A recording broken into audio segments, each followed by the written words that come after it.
नाशिकच्या पंचवटीत jogging track असलेल्या Shrikrishna garden समोर साकारलाय 7 मजली देवीदास हाईट प्रकल्प। मग येताय ना आजच आपला फ्लॅट बुक करायला देवीदास हाईट्स मध्ये।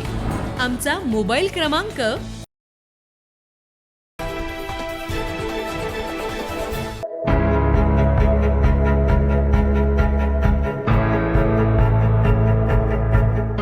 सध्या सुरू असलेल्या अधिक मासानिमित्त नाशिक शहरातील तपोवन येथील शाही सध्या लॉन्स इथं परमपूज्य युगप्रवर्तक क्रांतिकारी अनंत विद्याविभूषित राष्ट्रीय संत यज्ञपीठाधीश्वर विद्यावाचस्पती धर्मसम्राट श्री श्री 1008 महामंडलेश्वर स्वामी श्री महंत डॉक्टर संत श्री इंद्रदेवेश्वरानंद सरस्वती महाराज यांच्या भागवत कथेचं आयोजन करण्यात आलं। आज कथेच्या 5व्या दिवसानिमित्त इंद्रदेवेश्वरानंद सरस्वतीजी महाराज यांच्या श्रीकृष्ण भगवान यांच्या जीवनावर आधारित संगीतमय कथेचं आयोजन करण्यात आलं होतं। यावेळी आपल्या घरापाशी गायी, माता व तुळशी घोरपड झाड असायलाच पाहिजे, त्यामुळे आपल्या जीवनात सुख लाभतं असं यावेळी सांगण्यात आलं। या कथेस तपोवन परिसरासह नाशिक तालुक्यातील महिला भाविक मोठ्या संख्येने उपस्थित होते।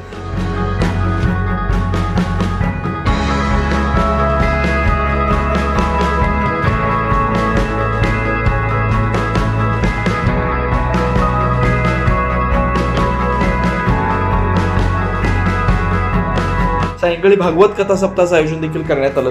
ही भागवत कथा सप्ताह 25 मे 26 ते 31 मे 26 पर्यंत आयोजित करण्यात आली। या कालावधीत सायंकाळी 4 ते 6 या वेळेत भागवत कथेचं नाशिककरांनी मोठ्या प्रमाणात लाभ घ्यावा असं देखील आयोजकांच्या वतीने सांगण्यात आलं।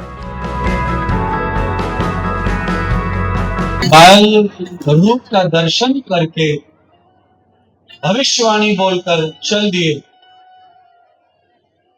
अरे यशोदा, ये तुम्हारा लाला नहीं, ये सबके पिता हैं और सबकी ये माताएं हैं।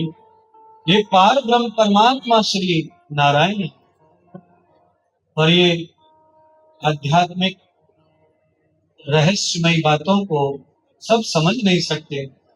भोली भाली गोपियों ने बाबा की बात को समझा ही नहीं। चले गए भोलेनाथ,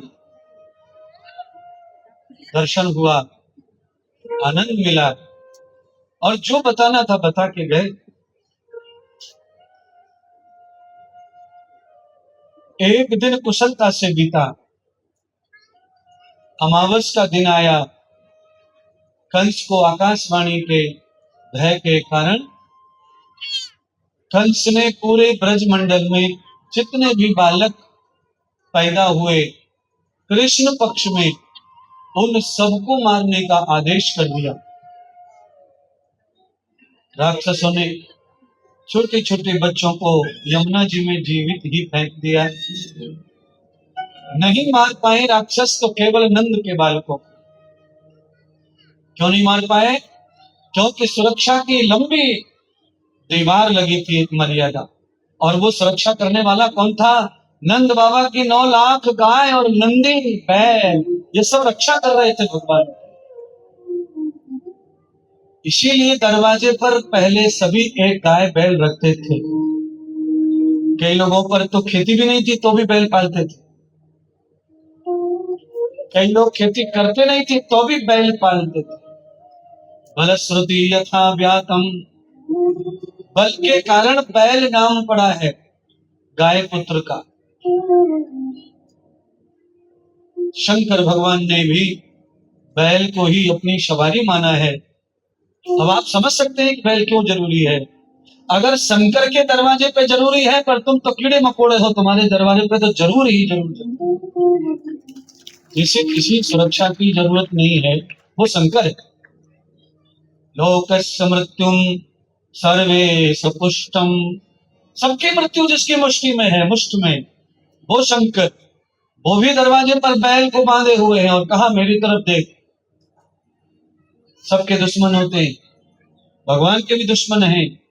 शंकर ने कहा तो मेरे भी दुश्मन है दुनिया में, तुम यहीं खड़े रहो और यहीं बैठो, यहीं खाओ, यहीं रहो। इसलिए सनातनियों के दरवाजे पर गाय बैल होना और तुलसी का होना जरूरी है। न्यूज महाराष्ट्रासाठी प्रतिनिधी योगेश महाजन।